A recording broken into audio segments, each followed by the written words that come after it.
নমস্কাৰ মৰমৰ ছাত্ৰ ছাত্ৰীসকল এম কেম ৱাৰ্ডলৈ পুনৰবাৰ সকলোকে স্বাগতম জনাইছোঁ। আজিৰ এই ভিডিঅ'টোত মই নৱম শ্ৰেণীৰ সাধাৰণ গণিতৰ অধ্যায় নম্বৰ 10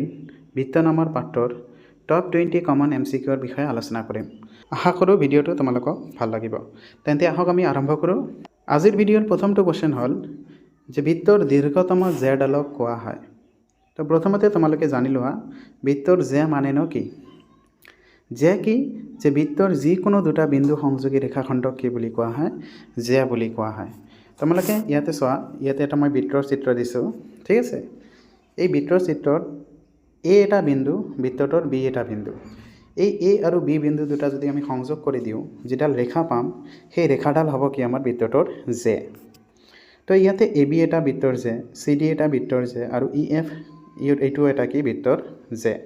এনেদৰে আমি বৃত্তৰ অসংখ্য সংখ্যক জে অংকন কৰিব পাৰোঁ। বৃত্ত এটাৰ দীৰ্ঘতম জে কোনটো হয়, যে বৃত্তটোৰ যিটো জে বৃত্তটোৰ কেন্দ্ৰৰ মাজেৰে পাৰ হৈ যায় তাক আমি কি বুলি কওঁ, বৃত্তটোৰ দীৰ্ঘতম জে বুলি কওঁ। আৰু এই দীৰ্ঘতম জেডালক আমি কি বুলি কওঁ, বৃত্তৰ ব্যাস বুলি কওঁ। নেক্সট কুৱেশ্যনটো হ'ল আমাৰ কুৱেশ্যন নম্বৰ 2। এটা বৃত্তৰ ব্যাসাৰ্ধ আৰ হ'লে, কি কৈছে, এটা বৃত্তৰ ব্যাসাৰ্ধ আৰ হ'লে বৃত্তটোৰ পৰিধি হ'ব। তো আৰ ব্যাসাৰ্ধৰ বৃত্ত এটাৰ পৰিধিৰ আমাৰ যিটো ফৰ্মুলা হয়, সূত্ৰ হয়, সেইটো কি হয়, 2s পাই আৰ হয়, ঠিক আছে। ইয়াত পাই কি, পাই হ'লে এটা কি ধ্ৰুৱক। তো যিহেতু আমাৰ কোৱেশ্যনত কৈছে যে এটা বৃত্তৰ ব্যাসাৰ্ধ আৰ হ'লে বৃত্তটোৰ পৰিধি কিমান হ'ব, 2s পাই আৰ হ'ব। অৰ্থাৎ অপশ্যন এ হ'ব আমাৰ কি কাৰেক্ট, ঠিক আছে। ইয়াতে তোমালোকে চাই লোৱা, পাই এটা ধ্ৰুৱক হয় আৰু এই ধ্ৰুৱকটোৰ মান কিমান হয়, 3.1416, ঠিক আছে। এইটো তোমালোকে মনত ৰাখিবা যে বৃত্তৰ পৰিধিৰ লগত যিটো পাই আছিলে আমাৰ সূত্ৰৰ, বৃত্তৰ পৰিধিৰ সূত্ৰত যিটো পাই আছিলে, পাইটোৰ মান কিমান হয়, 3.1416, ঠিক আছে। নেক্সট কুৱেশ্যন হ'ল আমাৰ কুৱেশ্যন নম্বৰ 3, যে এটা বৃত্তৰ ব্যাসাৰ্ধ আৰ হ'লে বৃত্তটোৰ কালি হ'ব। যে আৰ ব্যাসাৰ্ধ বিশিষ্ট বৃত্ত এটাৰ কালিৰ ফৰ্মুলা কি আমাৰ, পাই আৰ স্কোৱাৰ, ঠিক আছে। তো পাইৰ লগত আৰৰ বৰ্গ কৰিলে যিটো মান পাম আমি, সেই মানটোৱে হ'ব কি বৃত্তটোৰ কালি। নেক্সট কুৱেশ্যনটো হ'ল আমাৰ কি কুৱেশ্যন নম্বৰ 4, যে তিনিটা একে ৰেখাত নথকা বিন্দুৰে,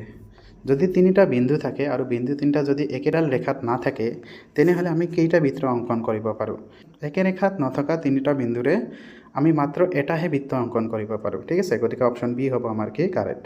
ইয়াত তোমালোকে চোৱা, ইয়াত তিনিটা বিন্দু দিয়া আছে, পি এটা বিন্দু, কিউ এটা বিন্দু আৰু আৰ এটা বিন্দু। তিনিটা বেলেগ বেলেগ বিন্দু আছে আৰু বিন্দু তিনিটা একেডাল সৰলৰেখাত নাই। আৰু এই বিন্দু তিনিটাক ব্যৱহাৰ কৰি আমি অকল এটাই বৃত্ত অংকন কৰিব পাৰিম, ঠিক আছে। গতিকে অপশ্যন বি হ'ব আমাৰ কি কাৰেক্ট। নেক্সট কুৱেশ্যনটো হ'ল আমাৰ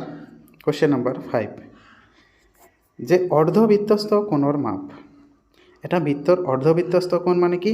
তোমালোকে চোৱা, ইয়াত এ বি হ'ল বৃত্তটোৰ ব্যাস, ঠিক আছে। আৰু এই ব্যাসৰ লগত বি চি আৰু চি এ হ'ল আমাৰ কি দুডাল জে। তো বৃত্ত এটাৰ ব্যাসৰ লগত দুটা বেলেগ বেলেগ জে যিটো সমকোণ সৃষ্টি কৰে, সেই কোণটো কি হয়, আমাৰ বৃত্তৰ অৰ্ধবৃত্তস্থ কোণ হয়। আৰু এই কোণটোৰ মান সদায় কিমান হয়, এই কোণটোৰ মান সদায় কিমান হয়, আমাৰ 90 ডিগ্ৰী হয়। তো তোমালোকে মনত ৰাখিবা যে বৃত্ত এটাৰ অৰ্ধবৃত্তস্থ কোণৰ মাপ সদায় কিমান হয়, সদায় আমাৰ 90 ডিগ্ৰী হয়। নেক্সট কুৱেশ্যনটো হ'ল আমাৰ কুৱেশ্যন নম্বৰ 6, যে বৃত্তৰ ব্যাসডালে বৃত্তটোক দুটা সমান অংশত বিভক্ত কৰে তেন্তে প্ৰতিটো অংশক কোৱা হয়। যে যদি বৃত্ত এটাৰ ব্যাস কি, যে বৃত্তৰ যিকোনো দুটা বিন্দু সংযোগী যিটো ৰেখা হয় আৰু এই ৰেখাটো যদি আমাৰ কেন্দ্ৰৰ মাজেৰে পাৰ হৈ যায় তাক আমি কি বুলি কওঁ, ব্যাস বুলি কওঁ। আৰু বৃত্তৰ ব্যাসটোৱে কি কৰে, বৃত্তটোক দুটা অংশত ভাগ কৰে, ঠিক আছে। তো ইয়াত এইটোৱে কৈছে যে বৃত্তৰ ব্যাসডালে বৃত্তটোক দুটা সমান অংশত বিভক্ত কৰে তেন্তে প্ৰতিটো অংশক কোৱা হয়। প্ৰতিটো অংশক আমি কি বুলি কওঁ, অৰ্ধবৃত্ত বুলি কওঁ, ঠিক আছে। নেক্সট কুৱেশ্যনটো হ'ল আমাৰ কুৱেশ্যন নম্বৰ 7। কি কৈছে কুৱেশ্যন নম্বৰ 7, যে এটা বিন্দু বৃত্ত এটাৰ ব্যাসাৰ্ধতকৈ অধিক দূৰত্বত আছে। এটা বিন্দু দিয়া আছে আৰু বিন্দুটো কি বৃত্ত এটাৰ ব্যাসাৰ্ধতকৈ অধিক দূৰত্বত আছে, তেন্তে বিন্দুটোৰ অৱস্থান হ'ব। তো তোমালোকে মনত ৰাখিবা যে বিন্দু এটা যদি বৃত্তৰ ব্যাসাৰ্ধতকৈ বেছি দূৰত্বত থাকে তেনেহ'লে বিন্দুটো সদায় বৃত্তটোৰ বাহিৰত থাকিব। তোমালোকে চোৱা, এইটো এটা মই বৃত্তৰ চিত্ৰ দিছোঁ আৰু এইটো এ এটা বিন্দু। তেনেহ'লে এই বিন্দুটো যিহেতু বৃত্তৰ ব্যাসাৰ্ধতকৈ কম দূৰত্বত আছে, গতিকে বিন্দুটো কি বৃত্তৰ ভিতৰত থাকিব। কিন্তু এটা বিন্দু যদি বৃত্তৰ ব্যাসাৰ্ধৰ বাহিৰত দিয়া হয় তেনেহ'লে বিন্দুটো ক'ত থাকিব, বৃত্তৰ বাহিৰত থাকিব। তো এইটোৱে কৈছে কুৱেশ্যন, যে এটা বিন্দু বৃত্ত এটাৰ ব্যাসাৰ্ধতকৈ অধিক দূৰত্বত আছে তেন্তে বিন্দুটোৰ অৱস্থান ক'ত হ'ব, বিন্দুটোৰ অৱস্থান হ'ব বৃত্তটোৰ বাহিৰত। অৰ্থাৎ বি হ'ব আমাৰ কি কাৰেক্ট এনচাৰ। নেক্সট কুৱেশ্যনটো হ'ল আমাৰ কুৱেশ্যন নম্বৰ 8 যে বৃত্তৰ কেন্দ্ৰৰ পৰা এডাল জেলৈ টনা লম্বই জেডালক তাৰমানে কি এটা বৃত্তৰ কেন্দ্ৰৰ পৰা বৃত্তৰ যিকোনো এটা জেলৈ কি টনা হৈছে লম্ব টনা হৈছে এই ক্ষেত্ৰত তলত দিয়াবোৰৰ কোনটো শুদ্ধ ঠিক আছে তো তোমালোকে মনত ৰাখিবা যিকোনো বৃত্তৰ কেন্দ্ৰৰ পৰা যদি বৃত্তৰ জেলৈ লম্ব টনা হয় তেনেহ'লে সেই লম্বডালে কি কৰে বৃত্তৰ জেডালক দুটা সমান অংশত বিভক্ত কৰে ঠিক আছে তো সেই হিচাপে যদি আমি দেখো অপশন বি হ'ব আমাৰ কি কাৰেক্ট কি কৈছে জেডালক সমদ্বিখণ্ডিত কৰে দুটা সমান ভাগত বিভক্ত কৰে তোমালোকে ইয়াতে চোৱা এটা বৃত্তৰ চিত্ৰ মই দেখাই দিছোঁ চিত্ৰৰ এই বৃত্তটোত এ বি হ'ল কি এডাল জে ঠিক আছে আৰু অ কেন্দ্ৰৰ পৰা এ বি জেৰ ওপৰত অ এম এডাল লম্ব টনা হৈছে তো অ এম লম্বডালে কি কৰিব এ বি জেডালক দুটা সমান ভাগত বিভক্ত কৰিব অৰ্থাৎ কি হ'ব এ এম ইজিকেল টু আমাৰ কি হ'ব এম বি হ'ব নেক্সট কুৱেশ্যনটো হ'ল আমাৰ কুৱেশ্যন নম্বৰ 9 কুৱেশ্যন নম্বৰ 9 কি কৈছে যে আৰ ব্যাসাৰ্ধৰ বৃত্ত এটাৰ এ বি এডাল জে তোমালোকে চিত্ৰত চোৱা এটা বৃত্ত দিয়া হৈছে আৰু বৃত্তটোৰ এ বি কি এ বি হ'ল এডাল কি বৃত্তটোৰ জে ঠিক আছে আৰু এই বৃত্তটোৰ আমাৰ ব্যাসাৰ্ধ কিমান দিয়া আছে বৃত্তটোৰ ব্যাসাৰ্ধ দিয়া আছে কিমান আমাৰ আৰ এইটো বৃত্তটোৰ কেন্দ্ৰ হয় ঠিক আছে তাক আমি ওৰে বুজালোঁ তো ইয়াৰ পৰা ওৰ পৰা এ লৈ দূৰত্ব অৰ্থাৎ বৃত্তৰ ব্যাসাৰ্ধ আৰ আৰু ওৰ পৰা বি লৈ অৰ্থাৎ বৃত্তৰ ব্যাসাৰ্ধ আৰ আমাক দিয়া আছে ঠিক আছে এতিয়া কৈছে যে বৃত্তটোৰ পি এটা যিকোনো বিন্দু বৃত্তটোৰ কি কৈছে পি এটা যিকোনো বিন্দু যাতে এংগেল এ পি বি এটা সমকোণ ঠিক আছে কোনটো কোণৰ কথা কৈছে আমাৰ এইটো কোণৰ কথা কৈছে এই কোণটো কিমান সমকোণ বুলি কৈছে এংগেল এ পি বি অৰ্থাৎ এইটো কোণৰ কথা কৈছে আমাৰ এই কোণটোৰ মান কিমান দিয়া আছে আমাৰ সমকোণ বুলি যিহেতু কৈছে 90 ডিগ্ৰী দিয়া আছে ঠিক আছে তেন্তে এ বি হ'ব তেন্তে এ বিৰ মান আমাৰ কিমান হ'ব তোমালোকে নিজে চোৱা ওৰ পৰা বি লৈ আমাৰ দূৰত্ব হৈছে কিমান আৰ ঠিক আছে এইটো আৰ তাৰপিছত আকৌ ওৰ পৰা এ লৈ দূৰত্ব হৈছে আমাৰ কি আৰ যেহেতু এ বি এডাল ব্যাস হয় আৰু ব্যাস সদায় কি হয় বৃত্তৰ কেন্দ্ৰৰ মাজেৰে যায় গতিকে অ বি আৰু অ এ দুটাৰে মান কিমান হ'ব আৰ আৰু আৰ হ'ব ঠিক আছে গতিকে আমি দুটাই আৰ যদি যোগ কৰোঁ তেনেহ'লে কি পাম 2s আৰ পাম গতিকে এনসাৰ কি হ'ব আমাৰ 2s আৰ হ'ব নেক্সট আমাৰ কুৱেশ্যনটো হ'ল কুৱেশ্যন নম্বৰ 10 কি কৈছে কুৱেশ্যন নম্বৰ 10 এটা চিত্ৰ দিয়া আছে চিত্ৰটোত বৃত্তটোৰ কেন্দ্ৰ দিয়া আছে তোমালোকে চিত্ৰটো ভালদৰে চোৱা আৰু এংগেল এ চি বিৰ মান ওলাব দিছে অৰ্থাৎ এংগেল চিৰ মান আমাক ওলাব দিছে ঠিক আছে তো এই কুৱেশ্যনটোৰ এনসাৰ কৰিবলৈ হ'লে তোমালোকে এই কথাটো মনত ৰাখিবা তোমালোকৰ এনসাৰ হৈ যাব কি কথা যে বৃত্তৰ চাপ কি যে বৃত্তৰ যিকোনো এটা অংশক আমি কি বুলি কওঁ বৃত্তৰ চাপ বুলি কওঁ বৃত্তৰ চাপে কেন্দ্ৰত উৎপন্ন কৰা কোণ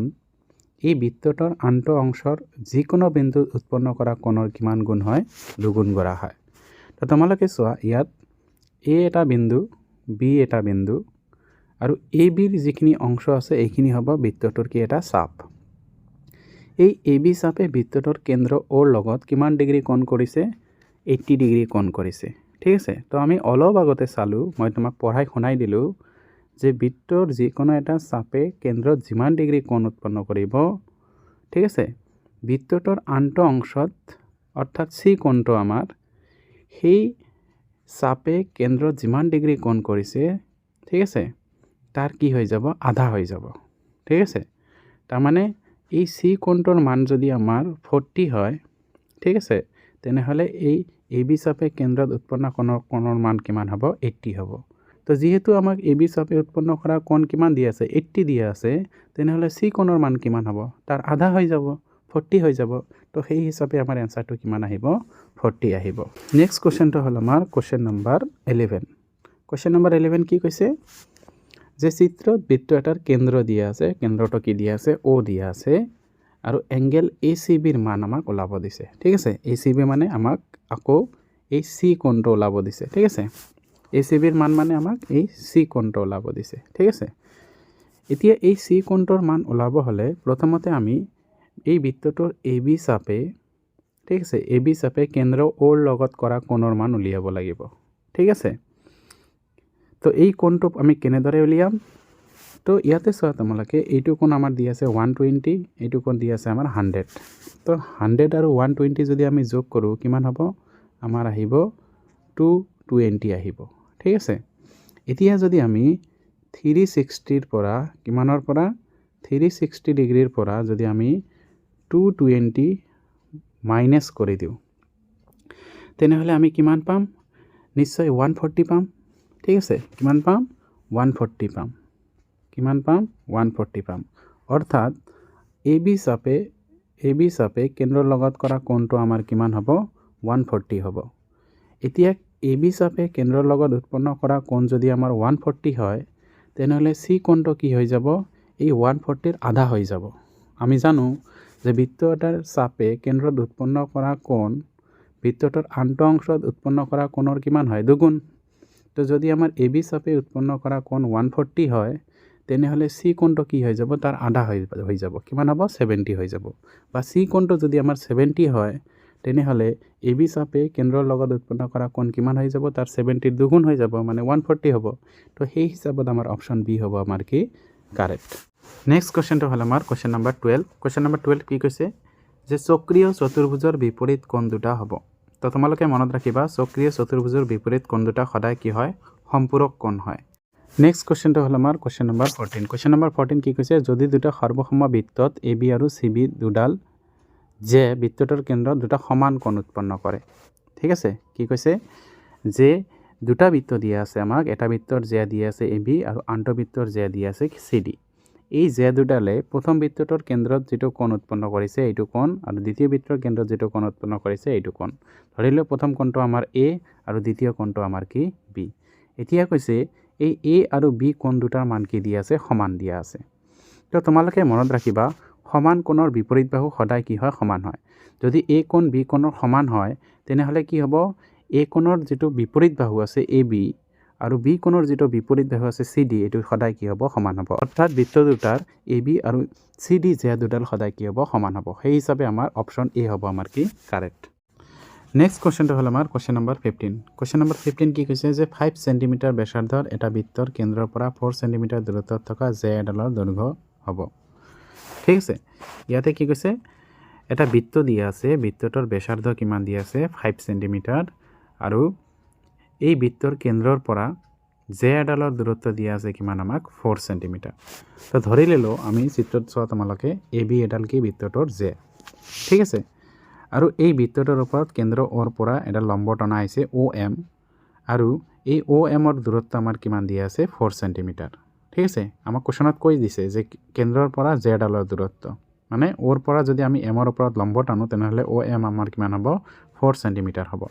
আৰু যেহেতু বৃত্তটোৰ ব্যাসাৰ্ধ কিমান আমাৰ 5 সেন্টিমিটাৰ অৰ্থাৎ ও এ আমাৰ কিমান হ'ব 5 সেন্টিমিটাৰ হ'ব এতিয়া যদি আমি সমকোণী ত্ৰিভুজ এ ও এমৰ ক্ষেত্ৰত দেখো আৰু এই ক্ষেত্ৰত যদি আমি পাইথাগোৰাছৰ সূত্ৰ প্ৰয়োগ কৰোঁ তেনেহ'লে আমি কি পাম আমাৰ যেটো কৰ্ণ হ'ব এ ও স্কয়াৰ ই কাৰ সমান হ'ব আমাৰ লম্ব যে আছে ও এম ঠিক আছে ও এম স্কয়াৰ প্লাস কি হ'ব এ এম স্কয়াৰ হ'ব তো এইটো আমি কাৰ মতে পাওঁ পাইথাগোৰাছৰ সূত্ৰ মতে পাওঁ এতিয়া এ ওৰ মান কিমান আমাৰ 5 তেনেহ'লে এ ও স্কয়াৰ হ'লে কি হ'ব 5 স্কয়াৰ হ'ব তাৰপিছত আমাৰ এ এমৰ মানটো আমি ওলাব লাগে ঠিক আছে ও এমৰ মান কিমান আমাৰ 4 তেনে 4 স্কয়াৰ হ'ব তো 5 স্কয়াৰ মানে 25 4 স্কয়াৰ ইফালে আনিলে 16 হ'ব A M square equal to কিমান হ'ব আমাৰ 9 হ'ব তো সেই হিচাপত আমাৰ এ এমৰ মান কিমান হ'ব √9 হৈ যাব আৰু √9 মানে কিমান আহিব 3 হ'ব ঠিক আছে তো আমাৰ অপশ্যন 3 কত আছে এ নম্বৰ অপশ্যন আছে আমাৰ কি 3 আশা কৰোঁ ভিডিঅ'টো তোমালোকক ভাল লাগিব যদি ভিডিঅ'টো তোমালোকক ভাল লাগে তেন্তে চেনেলটো সাবস্ক্ৰাইব কৰিবা আৰু ভিডিঅ'টো তোমাৰ লগৰক শ্বেয়াৰ কৰিবা এই ভিডিঅ'টোত মই 20টা এমচিকিউ কোৱেশ্চন আলোচনা কৰাৰ কথা আছিল কিন্তু ভিডিঅ'টো বহুত দীঘলীয়া হৈ যোৱাৰ বাবে মই 15টা কোৱেশ্চন তোমালোকক দিছো এই 15টা কোৱেশ্চন তোমালোকে ভালকৈ পঢ়িলে ইয়াৰ পৰাই তোমালোকৰ এক্সামত কমন আহিব থ্যাংক ইউ সকলোকে